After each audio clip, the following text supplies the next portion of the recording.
Assembly కార్యదర్శికి హైకోర్టులో స్వల్పూరుట, మేమైతే stay ఇవ్వలేము అని చెప్పారు. ఈ 9 తారీఖు వస్తుంది, 9 తారీఖు లోపు నిర్ణయం తీసుకోవాలి.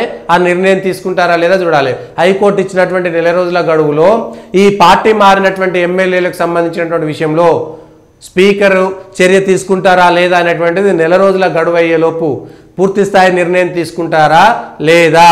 ఇప్పటికే ధర్మాసనం చెప్పేదాకా అరే కోర్టు ధిక్కరణ చర్యల నుంచి రక్షణ మాత్రమే పొందిరు, కానీ వీళ్ళు వెంటనే కోర్టు ఆదేశాల మేరకు ఇవాళ స్పీకర్ చర్యలు తీసుకుంటారా లేదా, చర్యలు తీసుకోకపోతే ఏం జరుగుతుంది.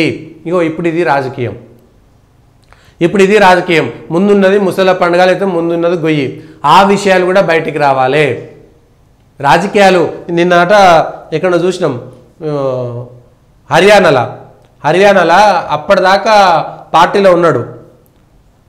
ఎంత దారుణమైనటువంటి వారు అంటే పార్టీలు మారడమో సిద్ధాంతాలకు సంబంధించి వ్యతిరేకంగా మాట్లాడడమో ఇంకొకటో తప్పు పడతలేం. ఎవరైనా పార్టీలు మారచ్చు. నిన్న హర్యానాలో జరిగినటువంటి సంఘటన చూస్తే ఎంత దారుణంగా ఉందంటే, రాజకీయాలు ఉదయం నుంచి బీజేపీకి ప్రచారం, మధ్యాహ్నం కాంగ్రెస్ గూటికి.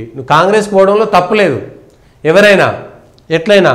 హర్యానాలో బీజేపీ సీనియర్ నేత మాజీ ఎంపీ అశోక్ తన్వర్ నాటకీయ ఫక్కీలో కాంగ్రెస్లో చేరారు. మరో 2 రోజులు అసెంబ్లీ ఎన్నికలు జరగనుండగా ఇవాళ హర్యానా ఎన్నికల ప్రచారం ముగిసిపోయింది. బీజేపీకి అశోక్ తన్వర్ నుల్వా నుంచి పోటీలో ఉన్న బీజేపీ అభ్యర్థి తరఫున ఓట్లను అభ్యర్థిస్తున్నారు. మళ్ళీ బీజేపీ అధికారం ఉంటూ పలు చోట్ల ప్రసంగించారు. మధ్యాహ్నం వెనక్కి సీన్ మారింది. మహేంద్రగఢ్లో ఆయన అగ్రనేత రాహుల్ ర్యాలీలో 1:45 ప్రత్యక్షమయ్యారు. ప్రత్యేక ప్రకటన ఉందంటూ రాహుల్ తన ప్రసంగం చివరిలో ప్రకటించడం అందరినీ ఆశ్చర్యపరుస్తూ తన్వర్ వేదికపై ప్రత్యక్షమవడం వెంటనే జరిగిపోయినాయి. రాహుల్ ఆయనకి పార్టీలోకి సాధారణంగా ఆహ్వానించారు. ఈ ఎన్నికల ప్రచారానికి మరికొద్ది గంటల్లోనే తెరపని ఉండడం, ఈ పరిణామానికి చోటు చేసుకోవడం విశేషం. ఇంకో ఇది విషయం. మీరు ఏమైనా రాజకీయాల్లో కొన్నైనా విలువలు ఉండాలి కదా. ఆయన బీజేపీ నుంచి కాంగ్రెస్లో వేయండా, కాంగ్రెస్ నుంచి బీజేపీలోకి వేయండా, ఎన్నికల ముందు వేయండా, చివరి క్షణంలో వచ్చిండా, పక్కన పెడితే ఏది పడితే అది చేయాల్సినటువంటి పరిస్థితి ఎందుకు వస్తుంది. రాజకీయాల్లో కొంతమంది టికెట్లు పొందిన వాళ్ళు కూడా చివరి క్షణంలో టికెట్లు మేము పోటీ చేయం, మేము ప్రచారం చేయమన్నటువంటి సందర్భాలు కూడా అనేకం ఉన్నాయి. వీళ్ళు రాజకీయ నాయకులు, వీళ్ళను మనం ఎట్లా నమ్మాలి. ఎంత చిల్లరగా మారిపోయింది అనేటువంటి విషయాన్ని ఆ క్షణంలో సాధారణంగా సర్పంచులు లేకపోతే వార్డు మెంబర్ల స్థాయి లాంటి ఆ చిన్న స్థాయి అనుకోవచ్చు, వాళ్ళని కించపరచడం కాదు. చిన్న స్థాయి గ్రామంలో 100-200 ఓట్లో 1000 ఓట్లకు ఉండేటువంటి ఒక చిన్న పదవి దగ్గరనే కొంత నామోషి పెడతారు ఆ క్షణానికి. అట్లాంటిది ఇష్టానురీతిగా వ్యవహారం చేయడం అనేటువంటిది ఎట్లుంటుంది.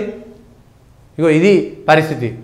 రాజకీయాల్లో విలువలు తగ్గిపోతున్న కొద్దీ మొత్తం ఇది ఈ భారత రాజ్యాంగంపైనే ప్రభావం పడుతుంది. ఏది పడితే అది చొచ్చుకు వస్తుంది. కొన్ని కఠినమైనటువంటి నిబంధనలు ఉండాల్సిందే.